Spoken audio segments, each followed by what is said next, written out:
अस्सलाम वालेकुम student.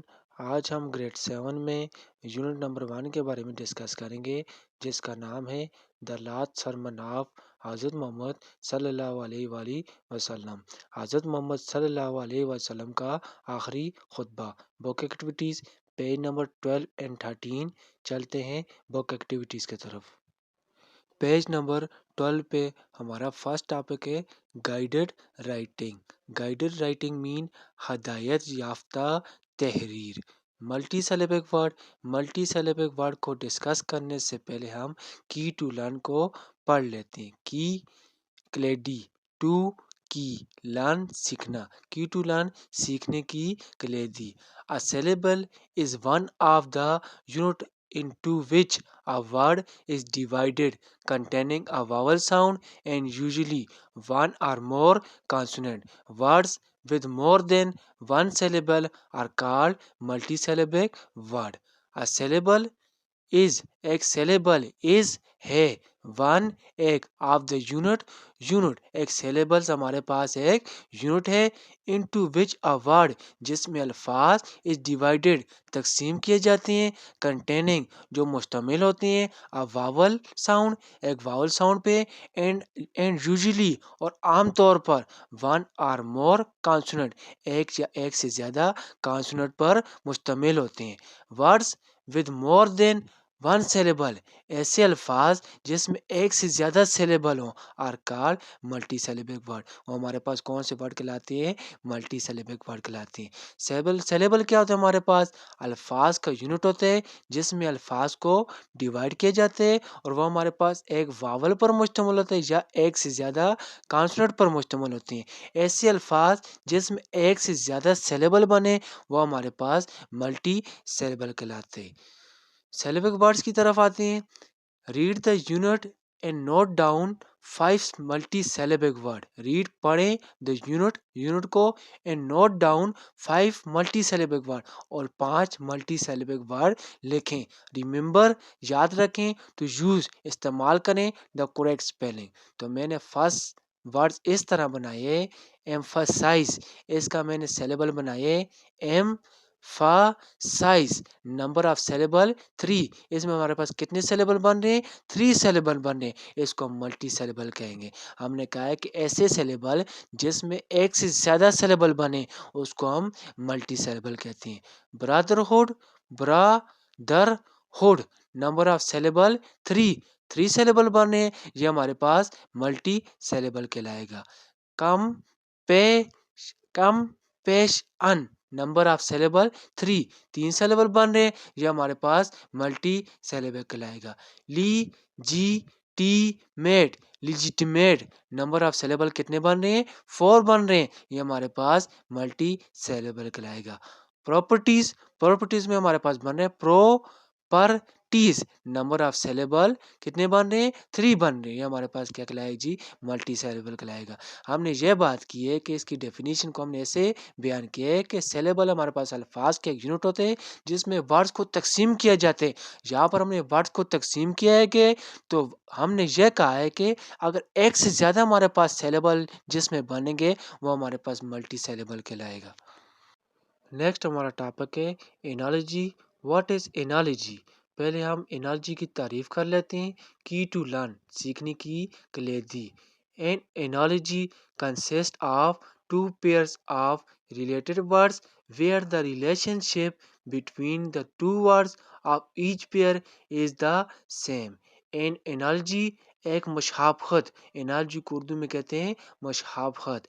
N analogy एक मुशाबहत कंसिस्ट मुश्तमिल है ऑफ टू पेयर्स दो जोड़ों पर ऑफ रिलेटेड वर्ड मुतलका अल्फाज के वेयर द रिलेशनशिप जहाँ पर ताल्लुक बिटवीन द टू वर्ड्स दो अल्फाज के दरमियान होता है ऑफ ईच पेयर हर जोड़े का इज द सेम होते हैं, वो हमारे पास क्या कहलाते हैं? एनालॉजी कहलाते हैं। मतलब कहने का मतलब ये है कि हमारे पास जो एनालॉजी होते हैं वो दो अल्फाज के पेयर पर मुश्तमिल होते हैं और दोनों के दरमियान एक रिलेशनशिप को ज़ाहिर किया जाते हैं, उसको हम एनालॉजी कहते हैं।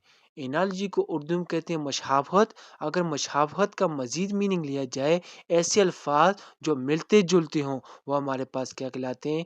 एनालॉजीज कहलाते हैं। Read the given analogies with their example. Read पढ़ें, द गिवन दिए गई, एनालॉजीज मुशाफत को, विद देयर एग्जाम्पल्स मिसालों के साथ। एग्जाम्पल 1 हमारे पास हैप्पी, सैड, ड्राई, वेट। मतलब आपके पास हमारे पास हैप्पी मतलब खुश, सैड मीन उदास। ये हमारे पास दो क्या है, पेयर है, दो जोड़े हैं। ड्राई खुश्क, वेट गीला। ये हमारे पास क्या है, दो पेयर्स हैं। इसको हम एनालॉजीज कहते हैं। एग्जाम्पल को पढ़ते हैं, क्या कह रहे हैं हमारे पास, हैप्पी इज टू सैड। अगर हम खुश होंगे तो उदास होंगे। जो खुशी है वो गम के लिए होती है। As dry is to wait.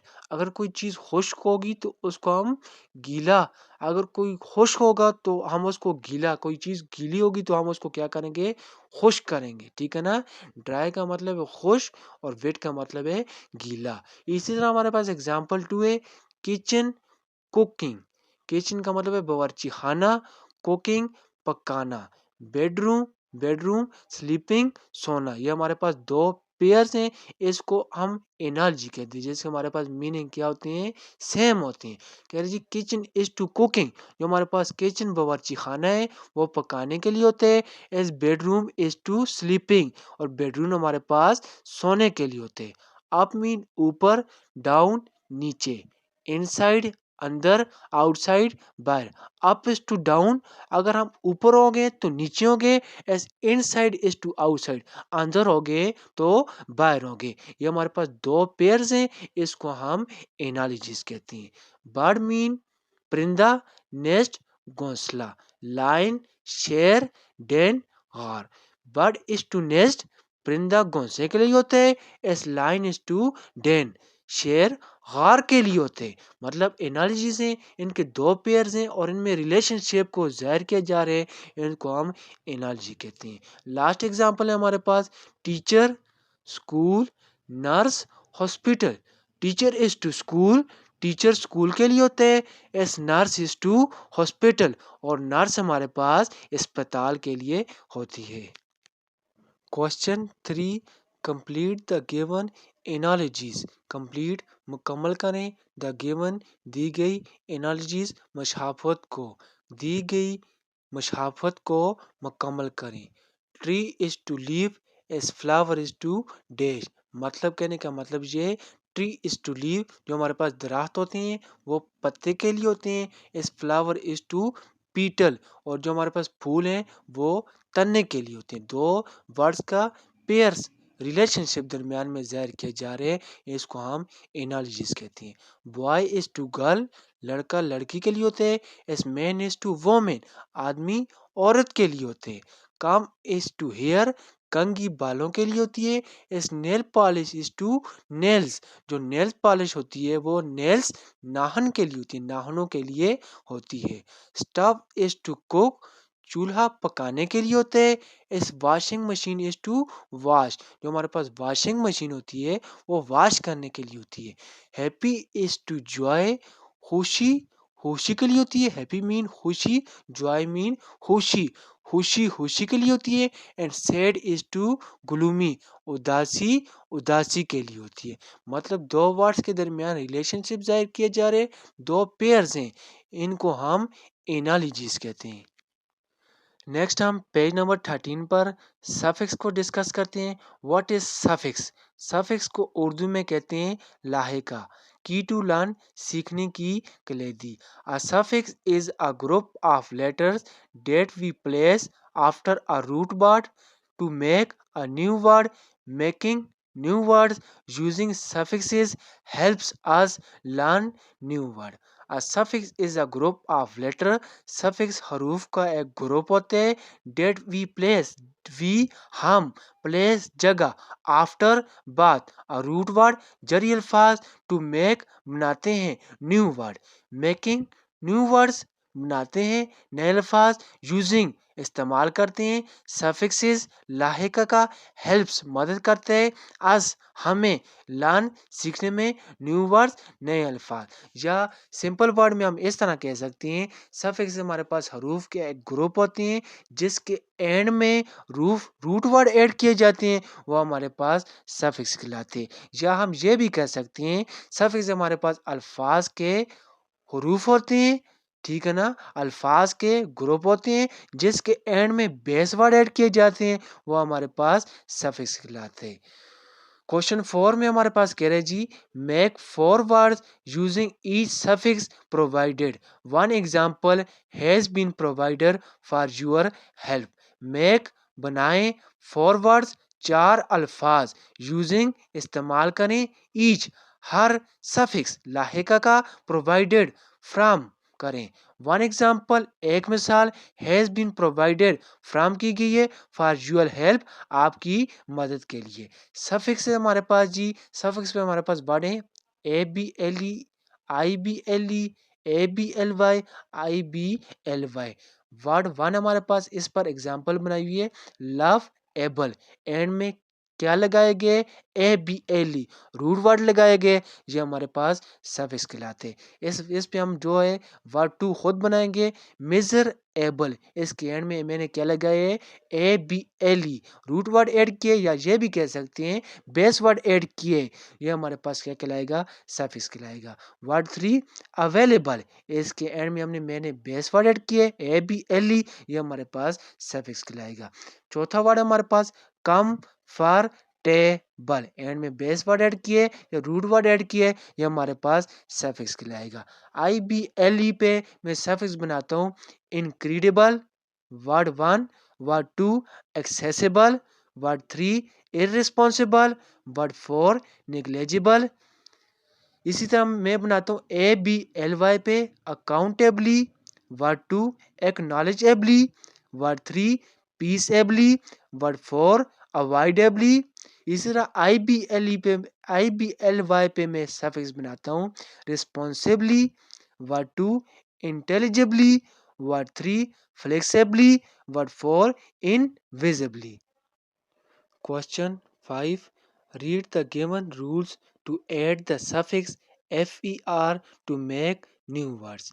Read पढ़ें the given दिए गए rules को to add करें the suffix FER suffix को add करें to make बनाएं new words नए अल्फाज adding the suffix add करें the suffix FER to words बनाएं अल्फाज और फॉलो अमल करें सम रूल कुछ रूल्स पर अगर हम सफिक्स FER लगाएंगे तो हम कुछ रूल को फॉलो करेंगे रूल नंबर 1 और रूल नंबर 2 रूल नंबर 1 को डिस्कस कर लेते हैं इफ द सिलेबल FER अगर हमारे पास सिलेबल FER होगा स्ट्रेस इस पर दबाव होगा ठीक है ना अगर हमारे पास सिलेबल FER है इस पर हम स्ट्रेस देते हैं दबाव देते हैं डबल द लास्ट लेटर जो लास्ट लेटर इसका उसको डबल करेंगे before adding a suffix suffix लगाने से पहले इस लास्ट लेटर को हम क्या करेंगे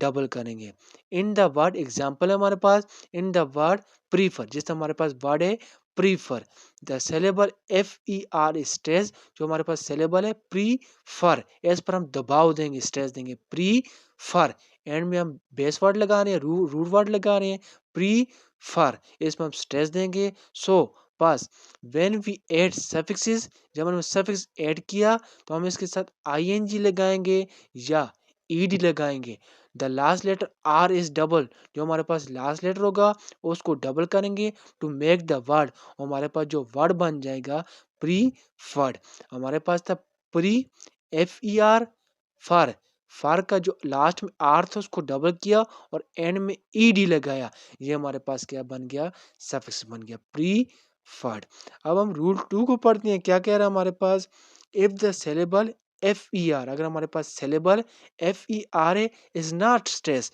अगर दबाव नहीं है या हम दबाव नहीं दे रहे we just add a suffix just हम सफिक्स को ऐड करेंगे example in the word refer, हमारे पास अल्फाज है रेफर, जिस तरह हमारे पास वर्ड वर्ड है, मतलब यहाँ पर हमारा स्ट्रेस नहीं आ रहा, refer refer. The syllable FER is not stress, जो हमारे पास सिलेबल FER है इस पर हमारे पास स्ट्रेस नहीं है, दबाव नहीं है। सो वी विल सिंपली, हम जो है आमतौर पर ऐड करेंगे ENCE to make a new word, और एक नया अल्फाज बनाएंगे। ये हमारे पास बन जाएगा रेफरेंस, रेफरेंस REFERENC, लास्ट में वर्ड ऐड किए, ये हमारे पास बन जाएगा रेफरेंस। ये हमारे पास रूल्स 1 था और रूल्स 2 था। ये सफिक्स के कुछ रूल हैं। अगर हमारे पास सिलेबल FER होगा उस पर हम स्ट्रेस देंगे तो उसके लास्ट लेटर को हम डबल करेंगे और एंड में सफिक्स लगाएंगे। रूल 2 में हमारे पास कह रहा है अगर हम इसी तरह FER पे स्ट्रेस नहीं दे रहे, जैसे हम सिंपली इसमें सफिक्स को ऐड करेंगे। Creative writing, creative writing mean तहलीक किरदा तहरीर, क्रिएटिव राइटिंग तहलीक किरदा तहरीर। Write a paragraph about any incident from the life of Hazrat Muhammad सल्लल्लाहु अलैहि वसल्लम that inspired you the most. Remember to proofread the text carefully once it is written. Edit it to make necessary changes and correction. Write a paragraph, right लिखें a paragraph, एक paragraph about बारे में, any incident किसी भी वाक्य के, from the life जिंदगी के, ऑफ हजरत मोहम्मद सल्लल्लाहु अलैहि वसल्लम हजरत मोहम्मद सल्लल्लाहु अलैहि वसल्लम के, डेट इंस्पायर्ड जिससे आप मुतासर हुई हो, यू द मोस्ट बहुत ज़्यादा, रिमेंबर याद रखें, टू प्रूफ रीड पढ़ें, द टेक्स्ट टेक्स्ट को केयरफुली एहतियात से, वंस एक दफ़ा, इट इज़ रिटन और इसे लिखें, ईडिट एडिट करें, इट टू मेक बनाएं, नेसेसरी ज़रूरी, चेंजेस तब्दीली करें, एंड करेक्शन और करेक्ट करें। The incident of Taif is really a devastating one. When Hazrat Muhammad sallallahu alaihi wasallam went to the Taif to spread the message of Islam, the people of Taif behaved very cruelly. They told all the vagabonds and the bad people to attack him. They mocked him and threw stones at him. He was even hit in the face. Blood filled his shoes and he was covered from head to toe in blood.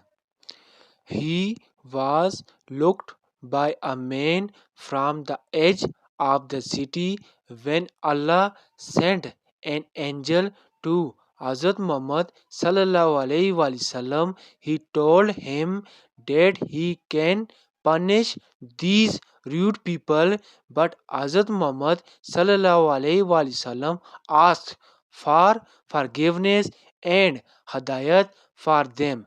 I love this incident as our Rasul Hazrat Muhammad sallallahu alaihi wasallam never asked for his revenge even at this difficult time. He was truly a role model for all of us.